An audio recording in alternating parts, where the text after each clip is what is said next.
자, 이제 신세기 드림 클래스를 시작하도록 하겠습니다. 2021 세기 고객감사제 신세기 드림 클래스에 오신 여러분 환영합니다. 저는 이번 클래스에서 작가님과 함께 클래스를 진행하게 된 세기 PNC 마케팅 커뮤니케이션을 맡고 있는 이태훈 팀장입니다. 반갑습니다. 네, 저희 세기 PNC는 올해 3월 4일날 대한민국 최대 사진 영상 전문 이커머스인 세기몰을 오픈하고 100일을 맞이하게 되었습니다. 대한민국 세기몰은 2018년 세기 PNC를 창업하신 이봉훈 회장님의 아이디어에서 시작되어 2019년도부터 1년간의 기획 과정을 통해 작년 3월 개발을 시작하여 1년간 약 160명의 개발 인력이 투입된 프로젝트였습니다. 세기몰은 세기 PNC의 44년간의 노하우와 경험을 바탕으로 사진과 영상을 좋아하는 디지털 크리에이터들의 놀이터라는 컨셉으로 재미있고 흥미로운 콘텐츠를 통해 다양한 정보를 얻고 상품을 편리하게 구매하며 그 상품으로 즐겁게 놀 수 있는 참여형 커뮤니티 공간을 제공하는 플랫폼 서비스입니다. 이번 세기 드림 행사는 2019년도 5월 P&I 행사를 대신해서 처음 시작하게 되었습니다. 8분의 작가분과 함께 총 300명의 팬분들과 함께 즐거운 시간을 기록하였는데요. 아쉽게도 2020년 작년이죠. 코로나라는 녀석을 만나게 되면서 팬들과 만나지 못하게 되었습니다. 항상 어떻게 하면 다시 팬들과 만날 수 있을까 늘 고민하고 생각해 왔던 것 같습니다. 2021년 올해도 역시 코로나와 함께 하고 있습니다. 저희 세기 PNC는 정부의 코로나 방침을 철저히 지키고 팬들의 갈증을 해소하기 위해 온라인과 오프라인이 연결하고 다양한 클래스와 신제품 체험 전시를 접목한 신세기 드림 행사를 기획하게 되었습니다. 신세기 드림 클래스는 약 50분간의 클래스와 Q&A 시간 10분, 60분간 진행이 되고 클래스 종료 뒤쪽에 마련된 올해의 신제품과 이슈 상품을 체험해 볼 수 있는 30분, 총 90분간의 프로그램으로 구성되어 있습니다. 본 클래스는 세기 PNC 공식 유튜버인 김대리 아지트TV 채널에서도 실시간으로 볼 수 있습니다. 꼭 좋아요, 구독, 알람 설정까지 꼭 부탁드리겠습니다. 그리고 현장에서 참여하신 모든 분께는 신세기 드림 스페셜 기프트를 준비했습니다. 이 앞에 보이는 건데요. 저희 스텝이 입고 있는 세기 드림 티셔츠와 요즘 좀 핫하다고 구하기 힘들다고 하는 그 하만의 흑백 일회용 카메라 하나와 그리고 최근 저희 세기 PNC에서 정식 수입하게 된 로우프로 가방 브랜드의 스페셜 굿즈 그리고 마스크와 마지막으로 세기몰에서 바로 사용하실 수 있는 3만원 쿠폰까지 준비했습니다. 클래스가 끝나면 나가는 입구에서 꼭 받아가시기 바랍니다. 자, 이제 디지털 크리에이터를 위한 즐겁고 재미있는 시간을 함께할 작가분들의 다양한 이야기 속으로 들어가 보도록 하겠습니다. 이번 클래스는 김재호 작가의 촬영 노하우 마이너스 게임이라는 타이틀로 중앙대 사진학과를 전공하셨고 9년째 캐논 아카데미 강의를 하시면서 풍부한 강의 경험을 가지고 계십니다. 특히 시그마 FP 한국 공식 앰베서더로서 주로 음악과 패션 분야의 사진을 촬영하고 계신 김재호 작가님을 소개해드리겠습니다. 큰 박수로 환영해 주십시오. 네, 반갑습니다. 사진작가 김재호입니다. 오늘 강의 맡아서 이제 진행할 거고요. 잘 부탁드리겠습니다.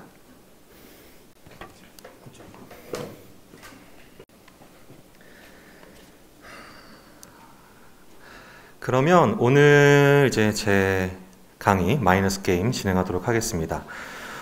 제목을 마이너스 게임으로 지은 이유는요, 이따가 다시 한번 말씀을 드리겠지만 우리가 사진을 어떻게 하면 잘 찍을까 다들 되게 많이들 고심을 하시잖아요.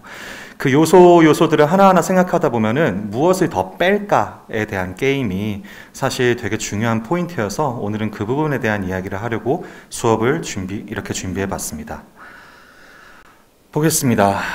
저는 이제 학생들한테 제가 여러 군데서 강의를 하다 보니까 사진을 전공하는 학생들한테 이런 얘기를 해요.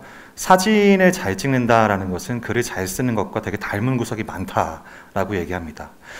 우리가 글을 잘 쓴다라고 할 때 필요한 요소들이 몇 가지가 있잖아요. 근데 이제 그 중에 제가 또 중요하게 생각하는 것 중에 하나는 어휘력, 그리고 어느 정도는 문장의 구조 같은 것들을 세세하게 할 수 있는 문법에 대한 이해가 필요하다고 생각합니다. 사진도 마찬가지입니다. 어쩌면 어떤 사진의 기술, 테크닉 이런 것들을 전혀 몰라도 사진을 잘 찍을 수는 있지만 하지만 여러분들께서 사진의 테크닉이라든가 기술적인 부분에 대해서 조금 더 많이 알면 알수록 좋은 사진 혹은 내가 원하는 사진을 찍을 확률이 저는 조금 더 높아진다고 생각하거든요. 그러다 보니까 작가들마다 생각이 다를 것 같아요. 뭐냐면 어린 학생들이 이를테면 고등학생이 가끔 이렇게 상담을 할 때가 있습니다. 사진가가 되고 싶은데 대학교를 가야 될까요? 아니면 어떤 뭐 교육기관에 가야 될까요? 물어보는 경우들이 있는데 거기에 대한 대답은 저는 정답이 없다고 생각해요.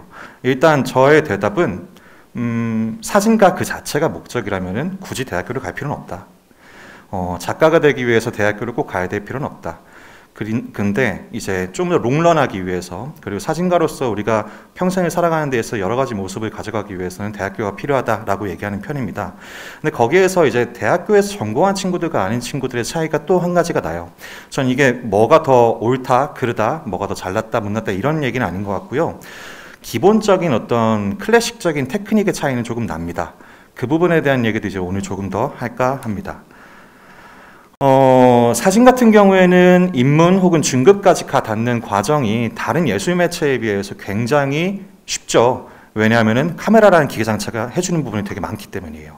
예를 들어서 우리가 그림을 그릴 때 똑바로 직선을 긋겠다 혹은 아주 똑바로 원을 그리겠다 라고 했을 때 바로 그릴 수 있나요? 바로 이게 자대고 그린 듯이 딱 그어지나요? 잘 안 되죠. 이유는 우리의 몸이 훈련이 안 되었기 때문입니다. 그래서 우리가 어떤 조형 매체, 그것이 어떤 금속 공예가 됐건 도자기가 됐건 조소가 됐건 혹은 뭐 그림이 됐건 우리가 어떤 조형 예술 다른 것들을 하기 위해서는요, 어느 정도는 몸이 훈련되는 시간들이 많이 필요한 편입니다. 우리 머릿속에 생각이 있다고 해서 바로바로 구현이 되지는 않아요. 근데 사진 같은 경우에는 이 기계장치가, 카메라라는 기계장치가 어떤 원리로 돌아가는가, 여기에 대한 이해를 조금만 하면은 사실 되게 많은 부분들이 카메라로 인해서 바로바로 영상으로, 사진으로 만들어지게 되죠. 이런 부분 때문에 또 많은 분들한테 인기가 많기도 합니다. 사진은 그래서 입문 과정까지는 굉장히 쉬운 매체다라는 이야기가 있습니다. 이게 시사하는 바는 크게 두 가지라고 생각합니다. 일단 첫 번째, 카메라라는 장비에 대해서 이해하는 만큼 폭이 굉장히 넓어집니다. 머리로 이해하는 만큼. 근데 여기에 대해서는 또 카메라를 사용하는 많은 작가들이 끊임없이 부딪히는 굉장히 큰 문제도 하나 있다고 생각합니다. 뭐냐 하면, 예를 들어 볼게요. 어떤 한 스튜디오 안에서 같은 모델로 이제 화가 둘이서 그림을 그리는 겁니다. 붓도 똑같고 물감도 똑같아요. 그래서 두 명의 화가가 한 명의 모델을 그림을 그립니다. 자, 그 다음에 이번엔 다음 케이스. 똑같은 상황 속에서 이번에는 똑같은 렌즈, 똑같은 바디, 똑같은 조명 이런 것들을 이용해서 두 명의 사진가가 사진을 찍습니다. 자, 화가들 간의 이미지의 차이가 클까요? 사진가들 사이의 이미지 차이가 클까요? 어느 쪽이 크다고 생각하십니까? 화가 쪽이 아무래도 조금 더 클 수밖에 없겠죠. 뭐냐 하면 입문 중급 단계에선 카메라 장치가 하는 역할이 크다라는 것이 장점일 수 있겠으나 고급자로 가고 그리고 점점 어떤 프로페셔널로서 나의 작가로서 활동을 하다 보면 카메라라는 기계 장치가 하는 역할이 너무 크다 보니까 나만의 것을 만들어내기가 되려 어려운 상황에 직면하기도 합니다. 예를 들어 볼게요. 혹시 배병우 작가라고 들어보셨나요? 네. 배병우 작가는 뭐 찍는 작가인지 혹시 기억하세요? 소나무 찍는 작가죠. 자, 예를 들어 볼게요. 배병우 작가가 스튜디오에서 인물 사진을 찍었습니다. 그 사진을 보자마자 여러분들은 배병호 작가인지 구분하시겠어요? 쉽지가 않죠. 이렇듯이 사실 사진 같은 경우에는요, 오히려 고급자로 갈수록 더 어려운 게임에 처하게 됩니다. 나만의 특성, 나만의 것들을 만들어내기가 힘들다는 거죠. 여기에 대해서 대응하는 작가들의 방법은 되게 여러 가지가 있을 겁니다. 가장 많은 방법은요, 아무래도 후반 작업, 즉 리터칭 혹은 뭐 암시 작업상에서의 나만의 톤을 만들어내는 경우들이 제일 많아요. 이를테면 배병호 작가만 하더라도 흑백 사진 톤, 특유의 톤들이 존재하고요. 그 다음에 요즘에 인스타그램을 통해서 많은 명성을 얻고 있는 수많은 작가들을 바라보면 특유의 리터칭 톤 같은 것들이 존재하는 것이 사실입니다.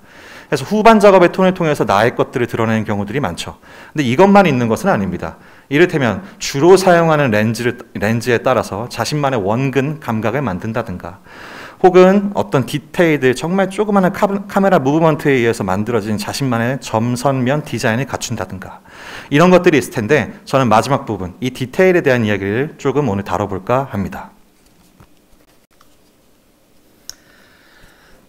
아까 말씀드렸다시피 사진가가 개입할 여지가 적은 만큼 자신만의 세계를 만드는 것은 결국 한 끗 차이입니다.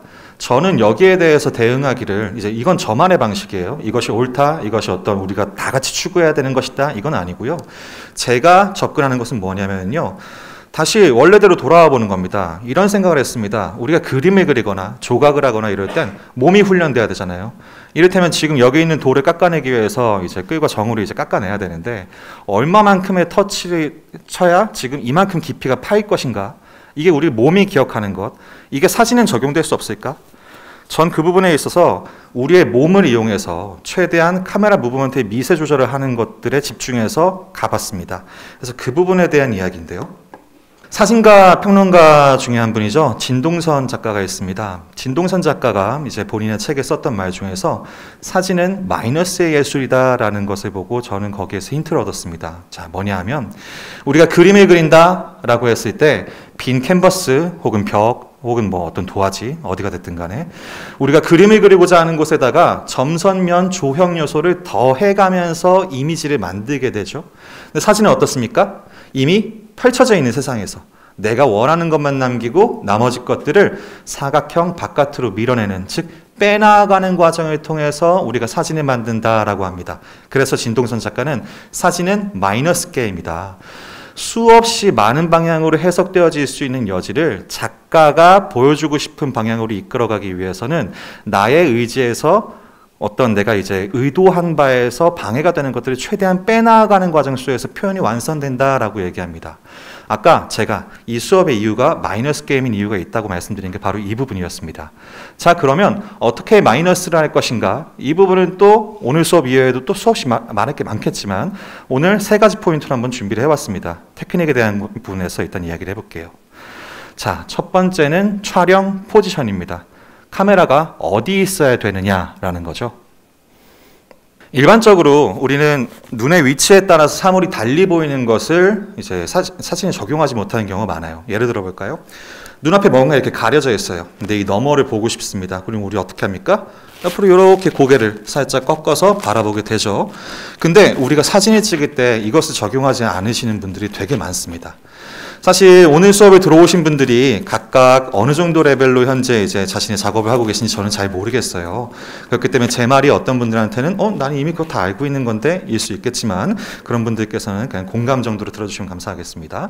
어쨌건 우리는 어떤 것이 이렇게 옆으로 이제 틀어서 보면은 보인다. 혹은 내가 이쪽으로 이동하면은 앞에 있는 사물이 뒤에 있는 사물을 가린다. 이런 것들을 살면서 다 그냥 우리 행동, 우리 생활 속에서는 충분히 이제 인지하고 활동을 하고 있으면서 사진을 찍을 때 이 부분을 적용시켜서 사진을 찍는 경우들이 사실 중급자까지는 많지는 않은 것 같습니다. 그래서 의식적으로 우리가 사진은 결국 카메라라는 것은 우리 시선의 확장이다. 그렇기 때문에 우리가 뭔가를 본다라는 것과 똑같이 움직이면 된다라고 생각하면서 한번 접근하는 방법에 대해서 말씀을 드리겠습니다. 첫 번째입니다. 일단은 무엇을 보여주고 무엇을 감출까 생각하는 겁니다. 제가 생각했을 때 초보자분들이 이제 그 사진을 찍을 때 저지르는 실수 아닌 실수, 뭐 실수가 아닐 수도 있죠. 어쨌든 제가 생각할 땐 실수인 것 중에 하나가 사진을 찍겠다라고 마음을 먹자마자 바로 카메라를 드는 겁니다. 바로 카메라를 들어서 특히나 요즘에는 뭐 카메라 뒤를 바라보고 이제 사진을 찍긴 하지만 옛날에는 이제 뷰파인더 통해서 이제 사진 찍었었죠. 뷰파인더에 눈을 바로 가져다 대는 거예요. 그 자리에 서서. 그러면 지금 내가 서서 여기에서 뷰파인더를 잡은 이 포지션에서부터 이미지를 잡아 나아갈 수밖에 없습니다. 그래서 제가 추천드리는 건 뭐냐면요. 먼저 카메라를 들기 전에 생각부터 하는 거예요. 난 뭘 찍을 건데 여기에서 어떤 요소들은 좀 드러났으면 좋겠고 어떤 것들은 뺐으면 좋겠어. 이게 지금 가려졌으면 좋겠고 저건 좀 드러났으면 좋겠어. 이런 것들을 먼저 생각해 보는 겁니다. 다음에 카메라 내려놓은 상태에서 이제 포지션을 탐색하는 거죠. 예를 들어 보겠습니다. 어떻게 보면 너무 당연한 건데요. 이를테면 제가 지금 여기에서 이쪽으로 살짝 이동하면은 앞에 계신 선생님 때문에 뒤에 계신 선생님들이 전부 다 가려서 안 보이게 됩니다. 제가 이쪽으로 왔을 때는 지금 선생님이 5분들 중에 가운데에 계신데 제가 만약에 조금 더 이쪽으로 이동하게 되면은 5분들 중에서 우측에서 2번째에 위치하게 됩니다. 이 너무 당연한 거를요, 우리는 사진 찍을 때 별로 생각을 안 해요. 해서 먼저 걸어서 내가 찍고자 하는 대상의 위치 관계를 먼저 정리부터 하자. 이 부분이 제가 말씀드리고 싶은 핵심입니다. 제가 사진을 처음 찍은 건 되게 오래됐죠. 제 아버지께서 사진가다 보니까 저는 제가 기억이 시작하는 순간부터 항상 집에는 제 전용 카메라가 따로 있었습니다. 그리고 제 방은 늘 암실이었고요. 근데 이제 사진을 본격적으로 내 업으로 삼겠다라고 마음을 먹었던 건 17살 때였습니다. 17살 때 박진호 작가라는 분 밑에 이제 들어가서 사사를 받았는데요. 박진호 작가한테 처음 갔을 때 박진호 작가가 저한테 너 사진 왜 찍어? 뭐 찍고 싶니? 라고 물어봤을 때 저는 풍경 사진이 너무 좋습니다. 풍경을 찍고 싶습니다. 라고 말씀을 드렸어요. 그때 저한테 당시에 이제 니콘이었는데 니콘 FM10에 렌즈를 20mm 단렌즈를 하나 주셨습니다. 단렌즈 20mm 단렌즈 지금 생각해보면 되게 어려운 렌즈인데요. 그거를 저한테 주신 이유가 이거였습니다. 줌렌즈를 사용하면은 걷는 법을 까먹는다 라고 해서 전 그 부분에 대해서요, 처음에 그때 17살 때는 엄청 불편했어요. 이런 화면도 만들고 저런 화면도 만들고 싶은데 선생님은 반년에서 1년 동안 요 렌즈만 가지고 화면을 만들래. 엄청 불편했는데 지금 생각해보면 굉장히 이해가 됩니다. 여러분들께서도요, 내가 사진을 찍기 전에 걷는가, 내가 사진을 찍기 전에 줌부터 돌리고 있지 않은가, 이 부분에 대해서 한번 생각을 해보셨으면 좋겠습니다. 어쨌건 해서 위치를 정하셨다면 거기에서 포지션을 정한 상태에서 이제 그제서야 카메라를 들고 이제 세부 조절을 하는 겁니다.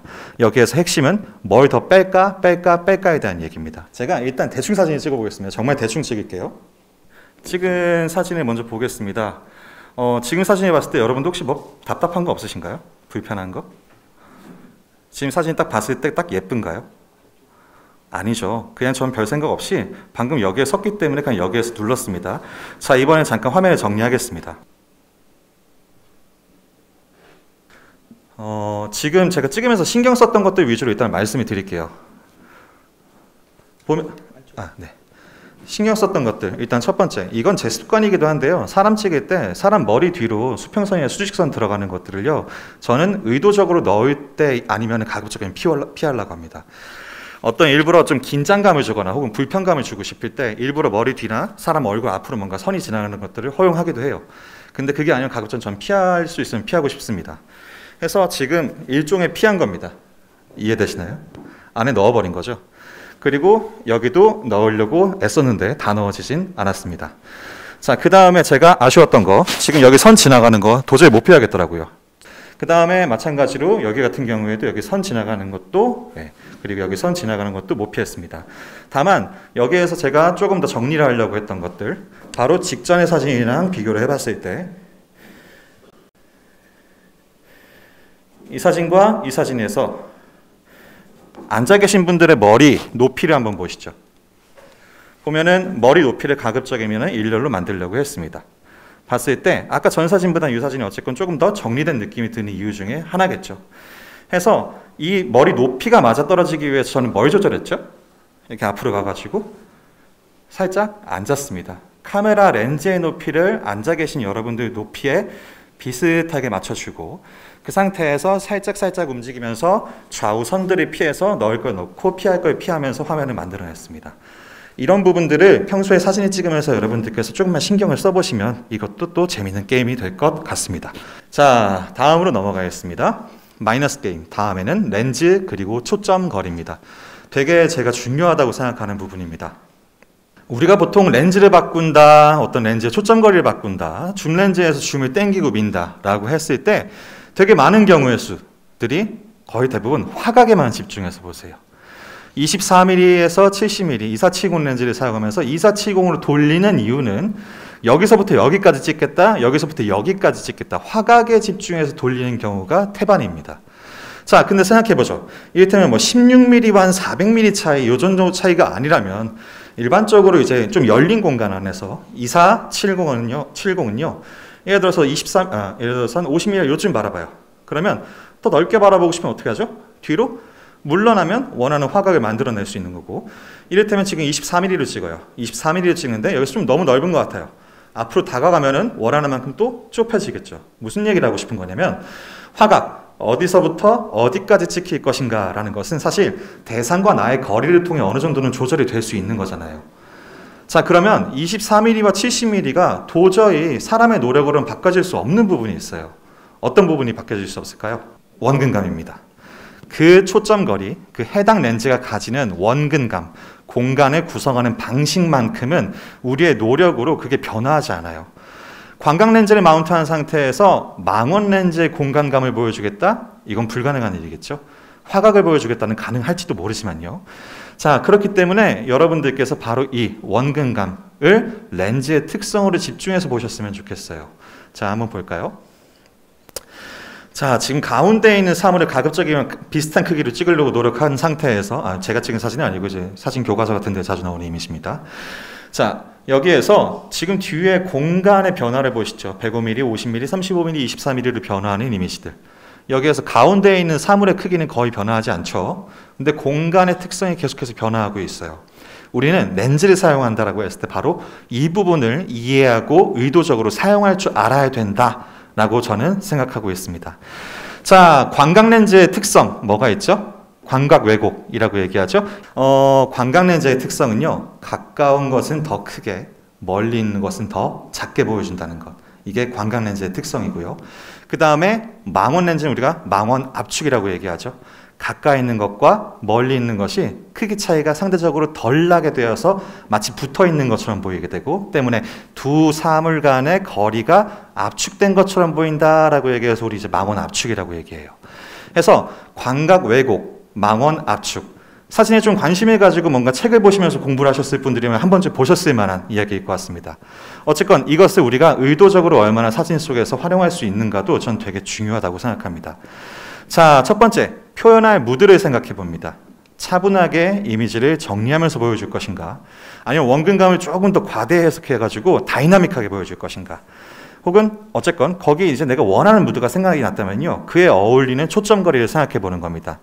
자, 예를 들어가지고 이건 영화 같은 경우에도 또 도움이 돼요. 잠깐 다른 이야기를 하자면, 이제 어떻게 하면 사진이 잘 찍나요? 사진 공부는 어떻게 하나요? 라는 많은 질문에 대해서 사실 거기에 대해서 한마디로 정의를 할 수 있는 게 뭐가 있겠습니까? 이 얘기도 하고 저 얘기도 해야 되겠죠. 그럼 자주 하는 이야기 중에 하나가 뭐냐라고 한다면요, 저는 영화 보는 게 어마어마하게 큰 도움이 된다고 생각합니다.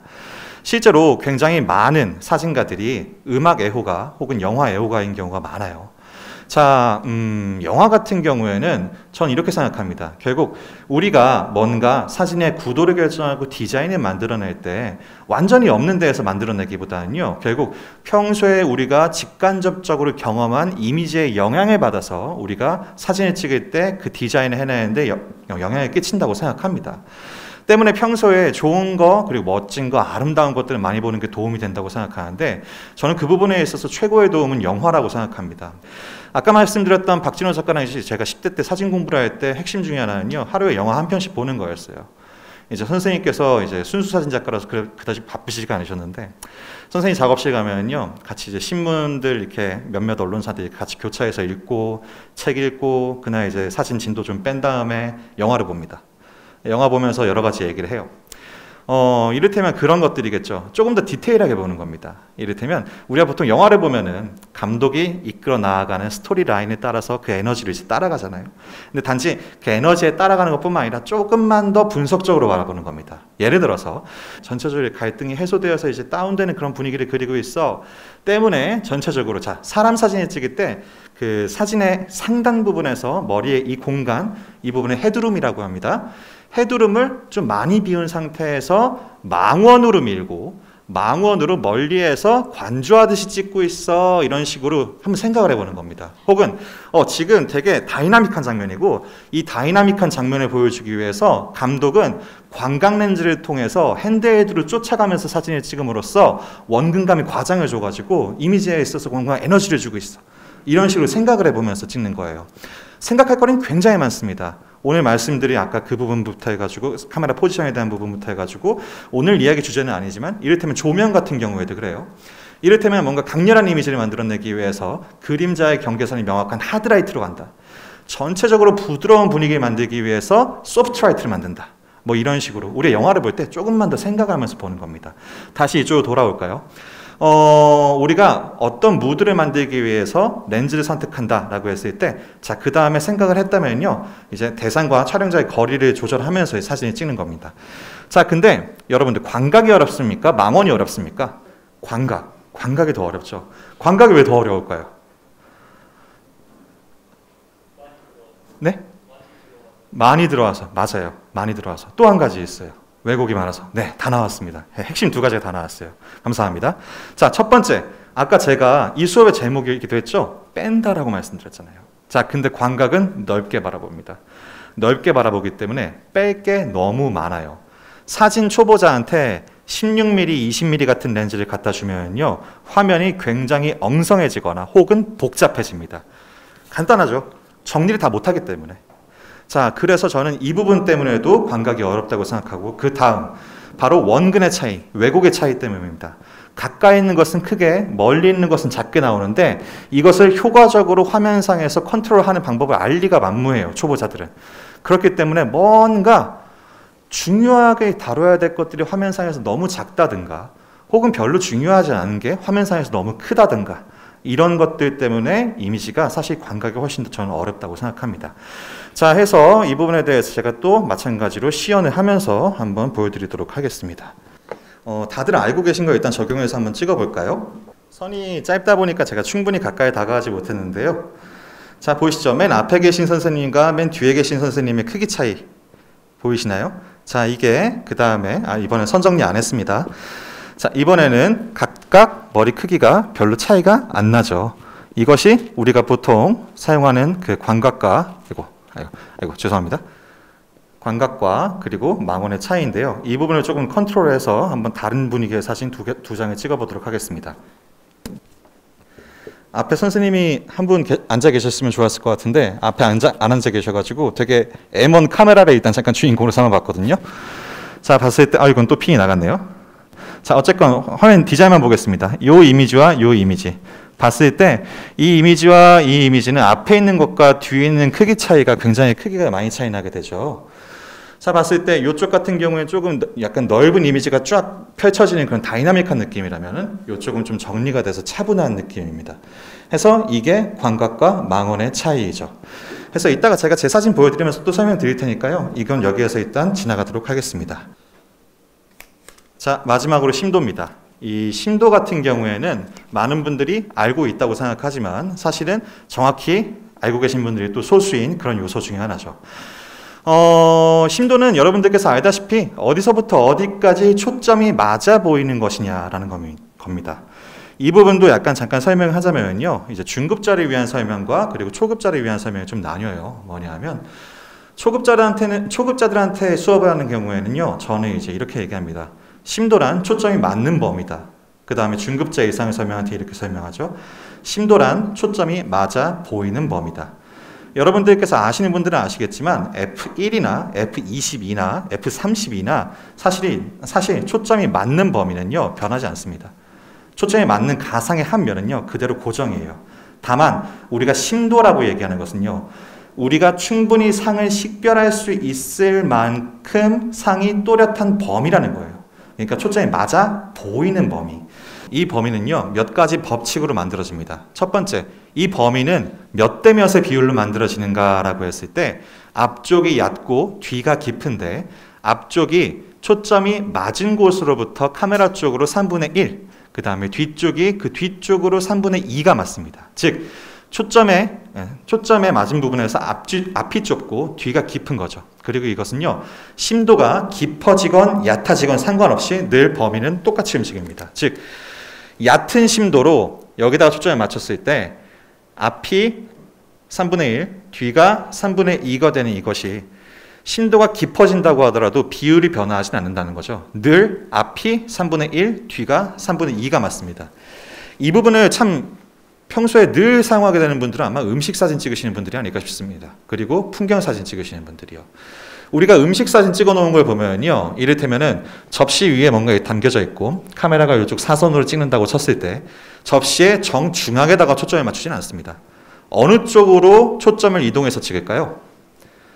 카메라 쪽으로 살짝 당겨서 찍습니다. 이유는 이와 같습니다. 이해가 되시죠?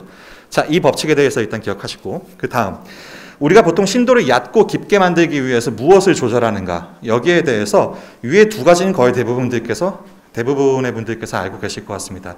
첫 번째, 자, 초점에 맞춘 범위를 고정시키고요. 맞춘 거리를 고정시키고요. 자, 고정시킨 상태에서 렌즈도 70mm로 고정시킵니다. 무엇을 바꾸느냐? f2.8, 8.0, 22 해서 조리개를 조절해 보는 겁니다. 했더니 어떻게 되죠? 당연히 아시다시피 밝은 조리개일수록 심도는 얕게 만들어지고 그리고 어두운 조리개일수록 심도는 깊어집니다. 이건 뭐 다들 아시니까 빠르게 넘어갈게요. 다음, 마찬가지로 초점을 맞춘 곳을 고정시킨 상태에서 이번 조리개를 고정하는 겁니다. F8로 고정한 상태에서 이번에는 200mm, 70mm, 28mm 망원 표준 광각으로 변화시켰습니다. 어떻게 변화하죠? 똑같은 F8에서 200mm는 사람을 앞뒤로 겨우겨우 맞출 만큼 얕게 맞는데 이제 28mm 같은 경우에는 앞뒤로 아주 깊게 만들어지죠. 이것도 알고 계실 겁니다. 같은 조리개 값이면 광각일수록 더 깊게 맞을 것이고 그리고 망원일수록 더 얕게 맞을 것이다.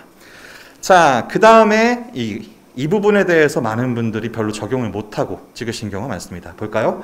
조리개 고정, 그 다음에 초점거리 70mm 고정. 이 상태에서 대상과 카메라 간의 거리를 조절하는 겁니다. 이 부분을 많은 분들이 별로 적용을 못하세요. 무슨 얘기냐면 조리개도 고정한 상태에서 초점거리도 고정시킨 상태에서 내가 대상과 가까워지면 가까워질수록 심도가 얕아지고 그 다음에 대상과 멀어지면 멀어질수록 심도가 깊어진다는 것. 이게 극단적으로 드러나는 게 언제냐라고 하면요. 여러분들 그 접사 사진 보시면 됩니다. 꽃 사진 그리고 곤충 사진 같은 거 보면요. 이를테면 곤충 사진 같은 것들을 여러분들께서 구글링을 한번 해보시면요. 어떤 이파리 위에 이를테면 뭐 풍뎅이 한 마리가 앉아 있는데 풍뎅이 껍데기 쪽으로 초점이 칼같이 맞았어요. 근데 그 풍뎅이가 앉아 있는 잎사귀가 아웃포커싱 되어 있습니다. 엄청나게 얕은 심도라는 거죠. 자, 그럼 이게 무슨 조리개 값이 무슨 0.1이고 이래서 그렇게 만들어졌느냐? 그건 아닙니다. 왜 그렇게 우리가 보는 접사 사진들이 심도가 얕은가? 대상과 가까이 있기 때문이에요. 자, 그러면 이걸 좀 적용을 시켜볼까요? 예를 들어 보겠습니다. f2.8 고정조리개에 2470 렌즈가 있다고 쳐요. 자, 그러면 이 렌즈 가지고 가장 깊은 심도를 만들 수 있는 방법은 조리개를 f22까지 조이고 2470 중에 24mm를 돌리고 그 다음에 대상과 좀 떨어져서 찍으면 되겠습니다. 다음, 가장 얕은 심도를 만들 수 있는 방법은 f2.8로 열고 그 다음에 2470 중에 70mm로 밀고 그 다음에 초점이 안 맞기 직전까지 가까이 다가가서 찍으면 되겠습니다. 그래서 이런 식으로 우리가 초점거리 그리고 조리개값 그리고 거리를 조절함으로써 심도를 조절할 수가 있습니다. 자, 다들 아실 텐데 그냥 복습했다고 생각하겠습니다. 자, 넘어가서 자, 여기에서 우리가 초점 같은 경우에도요 마이너스라고 생각을 해보면 편할 것 같습니다. 결국 같은 화면 디자인, 거의 비슷한 화면 디자인을 만든다고 쳤을 때 우리가 어디에 초점을 맞추고 어디에다가 아웃포커스를 시키냐에 따라서 이야기가 달라진다라는 것을 중점적으로 바라보시면 되겠습니다. 이것도 마찬가지죠? 첫 번째, 무엇을 보여주고 무엇을 감출 것인가 생각해 봅니다. 카메라 포지션과 초점거리를 먼저 고려하여 디자인하고요. 이후에 심도를 조절합니다. 피치 못할 경우 근경과의 거리를 조절합니다.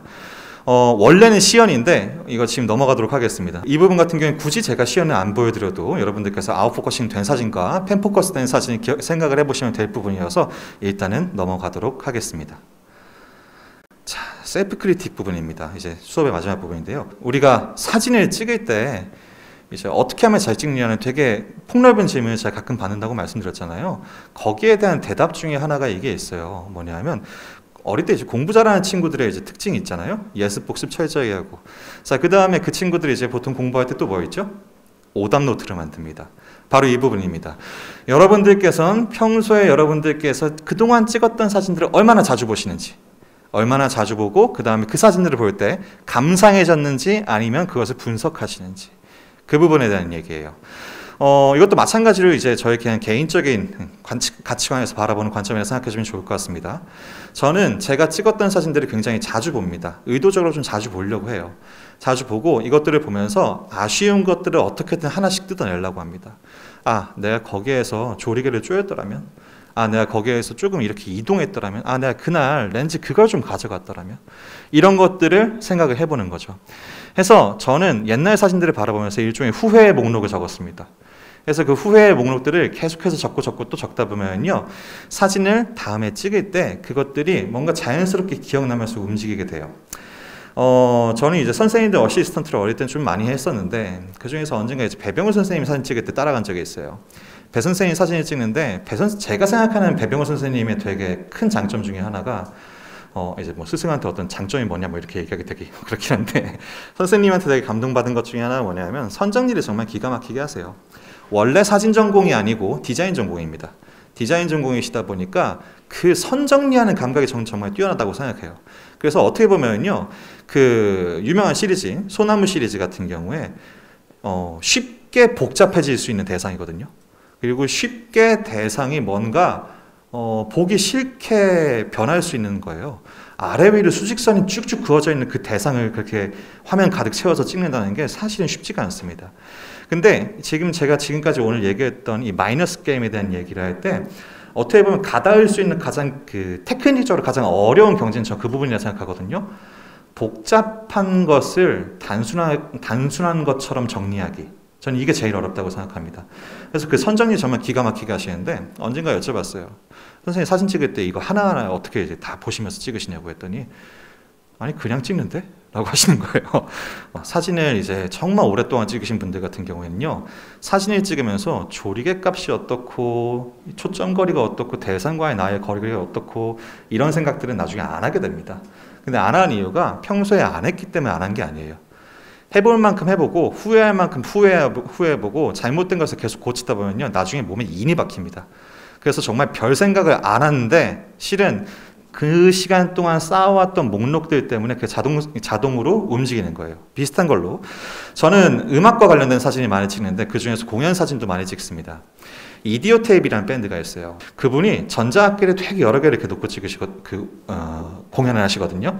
근데 되게 복잡하게 생겼단 말이죠. 그래서 제가 여쭤봤어요. 공연하시면서 이거 어떻게 하나하나 다 생각하시냐고, 공연하시면서 무슨 생각하시냐고 했더니 공연 끝나면 뭐 먹으러 가지? 라는 생각을 한대요. 별 생각 안 한다는 거죠. 제가 하고 싶은 얘기는 뭐냐면요, 후회 목록을 만들고 이것을 반복하다 보면은 나중에는요, 본인만의 방법론이 인에 박혀서 그때부터는요, 기술적인 걸 별로 생각을 안 하게 됩니다. 근데 이게 또 다른 장점이 있습니다. 뭐냐면 기술적인 것을 생각을 안 하는 만큼 대상한테 더 집중하게 돼요. 특히나 저는 정말 예민하게 움직이는 것 중에 하나가 인물 사진이라고 생각하고, 인물 사진에서 더욱 예민한 게 공연이라고 생각해요. 왜냐하면 그 대상들이 움직이는 것들을요, 정말 집중해서 다음에 어느 방향으로 움직일지 예상해가면서 찍어야 되거든요. 근데 이때 와중에 조리개가 어떻고 미리수가 어떻고 이거 생각할 겨를이 있을까요? 없어요. 절대 없습니다. 공연 사진 찍을 때는요, 전적으로 귀로 음악을 들으면서 대상의 움직임에 집중하는 거, 거기에만 집중해야 돼요.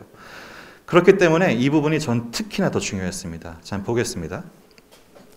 이제 후회 목록도 가져왔고, 이제 몇 가지 예시로 들어줄 것들만 들어왔는데, 제가 좋아하는 것도 이제 가져왔어요. 뭐냐면, 제가 좋아하는 것 중에 하나입니다. 자, 지금 이 사진 같은 경우에는요, 전체적으로 약간 공간이 좀 반짝반짝거리게 느껴지잖아요. 너무 당연하게도 여기에 조명이 들어오기 때문입니다. 조명을 역광으로 찍었기 때문이에요.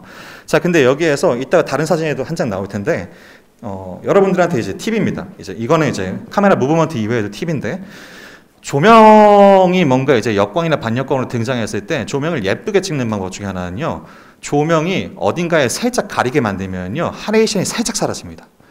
하레이션이 완전히 사라지지 않는데 살짝 사라져요. 그러면서 소프트해지는 것은 약간 줄이면서도 반짝반짝거리는 느낌을 줄 수가 있습니다. 이 사진 찍을 때 어느 정도는 의도는 했는데요, 이 사진에서 살짝 가려졌습니다. 어디에 가려졌죠, 조명이? 바이올린에 활 끝에 살짝 걸렸죠. 자, 이 부분입니다. 자, 이 부분 같은 경우에는 잘 됐다고 생각하는 부분 이어서 가져왔는데, 이 사진에서 봤을 때 여러분들 눈에 거슬리는 부분이 있을까요, 혹시? 없으면 다행입니다. 네, 이 사진은 마음에 들어서 가져왔거든요. 이 사진 같은 경우에는요, 제가 이렇게 연주자들 찍을 때 되게 핵심으로 생각하는 것 중에 하나가, 연주할 때 어딘가에 손 안 가리는 게 그렇게 힘들어요.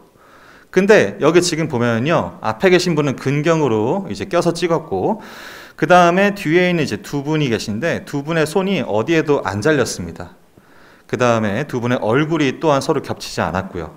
보면요, 선들에서 얼굴이 안 겹치려고 최대한 이쪽으로 이동해서 찍었습니다. 자, 근데 여기에서 제가 자주 사용하는 테크닉 중에 하나입니다. 앞에 계신 분이 사람인 건 알겠는데 어떻게 생긴지는 모르겠죠? 왜냐? 아웃포커싱이 됐으니까. 자, 이런 것을요, 보통 우리가 풍경 사진을 찍을 때도 쓸 수 있고, 이제 여러 가지 상황에 쓸 수 있는데요, 걸고 찍는다고 얘기합니다.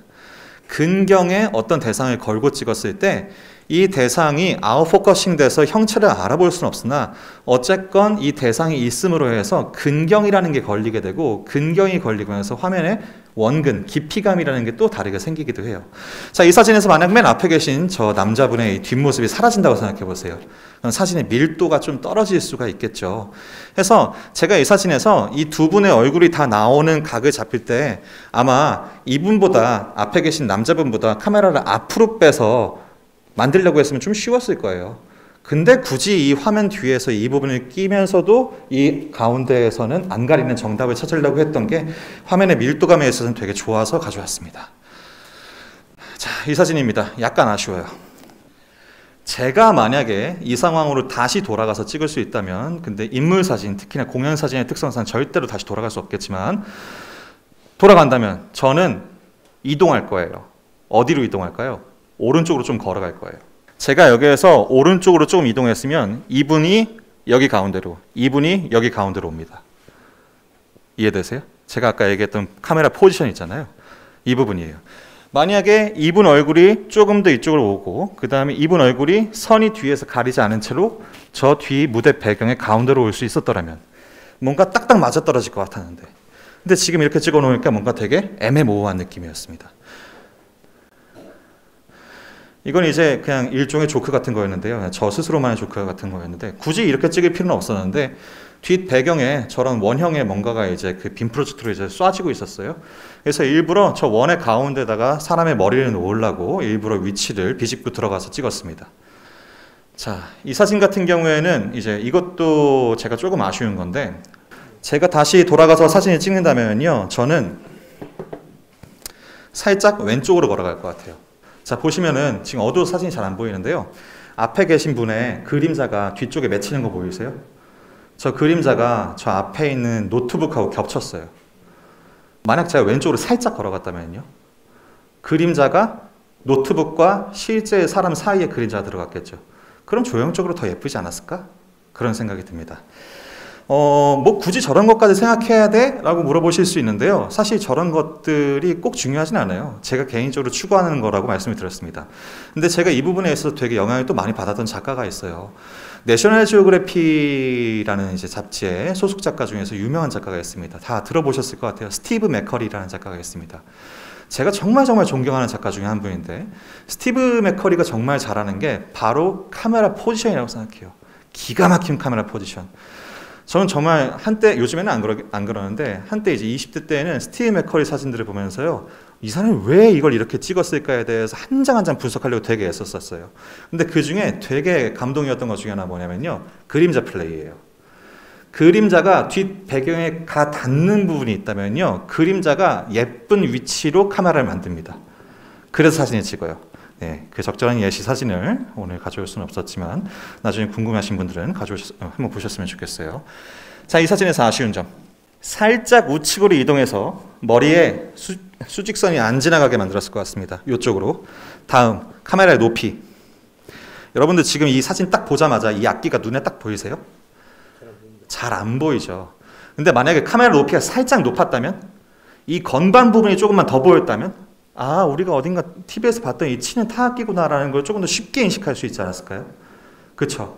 이거는 마이너스 게임에서 제가 너무 빼버린 겁니다. 카메라 높이로 이 악기에 대한 정보를 너무 빼버린 사진이 돼버렸어요. 그래서 딱 사진을 봤을 때 조명 저희 반짝하는 것 때문에 예뻐 보이긴 하는데, 아마 저도 그래서 셔터 눌렀겠죠? 예뻐 보이긴 하는데 뭔가 사진에 있어서 한 번에 딱 보자마자 악기에 대한 정보가 딱 오지는 않는, 보고 한 1초, 2초 지나면서 아, 악기 치는 중이구나 할 거예요. 만약 이 공연 사진을 쭉 보다가 이 사진이 걸렸으면 그나마 설명이 됐을 텐데, 갑자기 이 사진 한 장 딱 주면서 이 사진 어때요? 라고 물어보면은 잠깐만요, 아, 공연이에요? 할 거예요. 직관성이 떨어지는 거죠. 카메라의 높이 때문에 실패한 사진입니다. 이건 또 제가 좋아하는 사진이기도 한데, 강태환 선생님과 개수정님 이제 공연인데, 요 업라이트 피아노 좌우를 이렇게 나눈 거였습니다. 근데 제가 이 사진을 좋아하는 이유 중에 하나가 뭐냐면요, 왼쪽과 오른쪽에 뒷배경에 사람이 한 명씩 껴있거든요. 의도하지 않았어요. 사진 찍을 때 계신지도 몰랐습니다. 찍었는데 저 두 분이 좌우로 되게 리듬감 있게 땅땅 하고 박혀 있는 거예요. 예, 그래서 좋아서 가져왔습니다. 저는 사진 찍으면서 또 되게 좋은 것 중에 하나가 뭐냐면요, 이게 있어요. 사진 같은 경우에는 결국 내가 컨트롤할 수 있는 것 이외의 것들이 되게 많이 담겨요. 근데 저는 이 우연에 의해서 뭔가 만들어지는 것들이 사진에 들어왔을 때 그게 조형적으로도 보기 좋으면요, 희열을 느낍니다. 의도하지 않았는데 보기 좋아. 아, 너무 좋아. 약간 이런 식으로 가버립니다. 자, 그 다음에 이제 이건 그냥 예시 사진으로 제가 이제 수업할 때 가끔 쓰는 건데, 왼쪽 사진, 오른쪽 사진이 있어요. 왼쪽 사진을 찍어놓고 바로 다음 사진으로 이어서 찍었습니다. 찍은 이유는 아시겠죠? 지금 사진을 봤을 때 이제 그 왼쪽 사진에 보면요, 오른쪽에 마이크 스탠드가 살짝 껴들었어요. 근데 누가 봐도 굳이 저 마이크 스탠드가 없어도 되는 사진입니다. 그래서 바로 빼버린 거죠. 다음입니다. 답답해요. 답답해 죽을 것 같아요. 자, 이 사진 여러분들 어떻게 해결하시겠어요? 오른쪽으로 이동함으로써 이분의 얼굴이 이쪽으로 이동시키고, 마이크 때문에 이분 얼굴 가리는 걸 조금 더 최소화시키며, 예, 그런 식으로 정리를 할 것 같습니다. 이쪽으로 이동하면 그림자가 조금 더 잘 보일지도 모르겠네요. 그래서 어쨌건 전체적으로 이쪽으로 이동하면서 사진을 찍을 것 같습니다. 공연사진 찍으면서 어떻게 그런 거 하나하나 생각하시냐고 물어보면요, 아까도 대답하지만 생각 안 합니다. 이런 식으로 후회한 것들이 몸에 인에 박혀가지고 나중에 그냥 자동으로 작동하라는 겁니다. 이 사진은 그나마 방금 저런과 같은 공연인데 그나마 좀 뭔가 리듬감 있게 찍혀서 가져왔습니다. 공연사진 찍을 때 타악기가 많이 들어가면요, 타악기 쪽으로 그 마이크들이 지금 뒤에 보시면은 이렇게 되게 복잡하게 들어가잖아요. 저거 피해가면서 찍는 게 저는 그렇게 어렵더라고요. 그래서 밴드 구성이 많으면 많을수록 어렵습니다. 이 사진 같은 경우에 이제 심도 문제죠. 뭐냐면 뒷 배경에 보면요, 저 관객들이 되게 바글바글 계시다 보니까 사진이 전체적으로 만약 저기까지 펜 포커스를 찍혔으면요, 엄청 복잡했을 거예요. 그러다 보니까 이 부분을 제가 아웃포커싱의 어떤 예시를 들기 위해서 가져왔습니다. 근데 여기 아웃포커싱 예시를 가져온 김에 한 가지 더 설명해 드릴게요. 저는 사진 찍을 때 되게 좋아하는 라이트 중에 하나가요, 반역광입니다. 반역광 같은 경우에는 별명이 있어요. 헤어라이트 혹은 림라이트라고 얘기하죠. 어떤 이 아웃라인 쪽으로 하얗게 빛나서, 예, 림라이트, 헤어라이트라고 얘기합니다. 자, 근데 아웃포커싱과 이 림라이트가 합쳐졌을 때 효과가 되게 극대화되는 부분이 있어요. 보시죠. 여기가 지금 림라이트에 생긴 부분입니다. 반역광에 의해서 하이라이트가 외곽선에 생기는데 아웃포커싱까지 더해주니까 뒷 배경과 확실한 구분감이 생깁니다. 제가 반역광을 좋아하는 이유는 크게 몇 가지가 있는데, 첫 번째, 이건 그냥 되게 솔직한 얘기 드리자면 사진 배운 티내기 좋은 빛이어서 그래요. 가끔씩 이런 그 요구를 받을 때가 있어요. 친구들이 가가지고 어디에서 뭐 찍어야 되면 무조건 저한테 줘요. 핸드폰 카메라를. 그러면서 너는 사진가니까 핸드폰 카메라로도 잘 찍을 거래. 예, 그러면서 꼭 이런 얘기도 하죠. 그 숙련공들은 이제 도구를 가리지 않는다. 근데 여러분들은 사진 좋아하시니까 아시죠? 장비는 중요하다. 알고 계실 겁니다. 다시 이쪽으로 돌아오면, 저는 제가 사진을 배웠다는 걸 티내기 가장 손쉬운 빛이 반역광이라고 생각해요. 왜냐하면 사람들이 역광, 순광 알아요. 근데 반역광으로 사진을 의도적으로 찍을 생각을 별로 안 합니다. 그러다 보니까 우리가 사진을 봤을 때 이 사진 신기해라는 것은 평소에 많이 봤던 이미지가 아니라 좀 보기 생소한 이미지들을 보면서 신기해, 잘 찍었어, 이렇게 생각하죠. 그러다 보니까 반역광으로 찍어 놓으면 뭔가 있어 보입니다. 다시 이쪽으로 돌아와서, 반역광으로 림라이트가 생기면은 배경과 대상을 구분하는 데 있어서 용이하다고 얘기하는데, 아웃포커싱까지 더해주면 이런 효과가 만들어지게 됩니다. 이 사진 찍고 되게 좋았어요. 딱 봐도 의도가 분명하죠. 예술음악 하는 그런 공연장이었었는데, 예, 이렇게 만들어지는 구조물이 있었는데, 그 사이로 사람을 넣고 그 다음에 좌우로 저렇게 뒤에 인물을 살짝 넣음으로써 약간 밀도감을 좀 더해봤습니다. 이거 같은 경우에도요, 굳이 이 틈 사이, 그 무대 뒤쪽에 있는 구조물 틈 사이로 제가 들어갈 필요는 없었을 거예요. 근데 거기도 한번 괜히 궁금해서 봤어요. 그랬더니 그 뒤쪽에 그 틈 사이로 이런 뷰가 숨어 있었던 겁니다. 이 사진을 왜 가지고 왔냐면은, 여러분들께서 사진을 찍을 때 가급적이면 두 가지 방향을 한번 챙겨보려고 했으면 좋겠어요. 뭐냐 하면, 내가 아니라 그 누가 찍어도 찍을 법한 사진 한 장 찍어놓고 그 다음에 나만 발견할 수 있는 시선 한번 찍으려고 노력을 해보셨으면 좋겠습니다. 같은 상황 속에서요. 여러분들 광고 사진가의 되게 중요한 재능이 뭔지 아세요? 상업 사진가의 재능? 언젠가 제가 그 광고 사진 수업 들을 때 그 교수님께서 하신 말씀이 있습니다. 어떻게 보면 최고의 상업 사진가는 어쩌면, 제 이건 관점의 차이입니다. 어쩌면 100명의 사진가를 사진을 찍게 해놨을 때 그들의 정중심쯤에 교집합에 있는 사진가가 최고의 상업사진가 아닐까? 라는 말씀을 하신 적이 있어요. 전 그것도 맞는 얘기라고 생각합니다. 한 탑 5 안에 들어가는 작가분들은요, 남들이 절대 못 본 걸로 보여주는 게 한 탑 5 안에 들어가겠죠. 하지만 어느 정도 A 클래스에 들어가는 사진가들은 교수님이 말씀하신 게 맞기도 할 것 같습니다. 왜냐? 클라이언트가 원하는 바를 이루기 가장 손쉬운 재능이니까. 전 그래서 이 생각을 해요. 나만의 시선 찾기도 중요하다고 생각하고요. 반면 또 만약에 상업사진을 하시는 분들이 여기 만약에 계시다면은 누가 찍어도 이 사진 한 장은 공통적으로 교집합으로 걸릴 거야 라는 컷, 그런 컷도 한번 생각을 해보셨으면 좋겠습니다. 넘어갈까요? 이거는 오른쪽 사진을 먼저 찍었다가요, 뭔가 되게 애매모호한 것 같아가지고 그냥 확 들어가서 이렇게 찍었습니다. 이렇게 찍어놨더니요, 하필 또 그때 빔 프로젝트로 들어온 저 뒤에 이미지 때문에 뭔가 별 세계에 있는 것처럼 보이더라고요. 그래서 좋아서 이 사진도 꽤 오랫동안 남겨놓은 사진입니다. 이 사진을 왜 가져왔냐면요, 카메라의 높이입니다. 보통 이런 컷들을 찍을 때, 자 보시죠. 우리가 남이 찍어놓은 사진을 바라보면서 사진 공부를 하는 것도 또 되게 도움이 되는데 몇 가지 이제 포인트 말씀드릴게요. 첫 번째, 조명 어떻게 쳤는지 보시기 위해서 여러분들께서 확인해야 되는 거. 인물 사진을 보면서 이 사람 스튜디오에서 조명 어떻게 쳤지? 예상하려면 뭐부터 봐야 될까요? 캐치아이, 맞습니다. 캐치아이, 캐치라이트. 눈동자의 빛이 어떤 지식으로 만들어졌는가 봤을 때 엄브렐라인가? 소프트박스인가? 소프트박스면 이게 뭐 옥탄가? 아니면 뭐 사각형인가? 이런 것들을 바로 볼 수 있겠죠. 작가분이시죠? 네, 제가 작가가 아니면 바로 나오기 힘든 대답이었습니다. 해서 눈동자에 맺힌 그런 라이트를 보는 방법. 자, 그 다음 이 사람 도대체 카메라의 높이를 어디다 놨을까? 를 볼 때 인중을 보세요. 뭐냐면 이제 전통적인 인상 사진에 있어서 카메라의 높이를 얘기할 때 정중심, 중립을 인중의 연장선상의 렌즈가 있는 것이 중립이라고 얘기합니다. 여기에서 만약에 여기보다 올라갔어요. 그럼 콧구멍이 보일까요? 안 보일까요? 안 보이겠죠? 다음에 이것보다 낮아졌어요? 콧구멍이 보이겠죠? 자, 다시 여기로 돌아와 볼까요? 이 사람의 자세는 어때요? 앉았죠? 전 그러면 이 부분을 찍기 위해서 어떻게 해야 돼요? 같이 앉아야 돼요. 근데 이 사람의 머리 높이와 똑같은 데에서 찍으려고 하면 이 사람의 얼굴이 나올까요? 안 되죠. 더 낮아져야 돼요. 그래서 저는 이 사진을 찍기 위해서 누워서 이러고 찍었습니다. 네. 여러분들께서 되게 많은 실수를 하는 부분 중에 하나, 이제 카메라 포지션에 대한 거예요. 대상이 어린아이거나 혹은 뭐 강아지라든가 혹은 고양이라든가 이런 작은 반려동물일 경우에 카메라의 높이를 성인의 눈높이에서 찍는 사진들 되게 애매모호하게 나와요. 애들이랑 눈높이를 한번 맞춰줘 보세요. 그 카메라 포지션의 변화만으로 되게 많은 것들이 변화합니다. 그래서 대상의 높이에 따라서 카메라의 높이를 유기적으로 계속해서 조절해야 된다. 거기에 적절한 사진이어서 가져왔습니다. 다음, 요거 광각이에요, 망원이에요? 초광각은 아니지만 광각 계열인 거죠.